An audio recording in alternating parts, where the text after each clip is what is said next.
Pranë në mes të dhjetorit, kështu e parashikojnë këtë javë sinoptikanët me mot të qëndrueshëm dhe orë të gjata me diell. Parashikohet sipas tyre të jetë në kushte të qëndrueshme atmosferike, duke bërë që në vendin tonë të ketë alternime kthjellime e shkalime të shpeshta të vranësirave. Gjatë orëve të para të mëngjesit dhe të mesditave, dominante do të jenë intervalet e gjata me diell në pothuajse të gjithë territorin shqiptar sipas sinoptikanëve.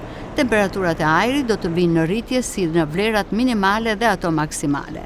Kështu sipas sinoptikanëve, duke filluar nga dita e martë dhe në vijim, do të ketë rritje graduale të temperaturave të ajrit, duke bërë që maksimumet të kulmojnë në mesjavë, ditën e mërkurë dhe ditën e njëjtë, me rreth 23 gradë Celsius në qytetet e bijës bregdetare, kryesisht në jug-perëndim të territorit shqiptar, ndërsa pjesa tjetër e ultësirës perëndimore temperaturat e ajrit do të jenë nga 20 gradë Celsius, 22 gradë Celsius.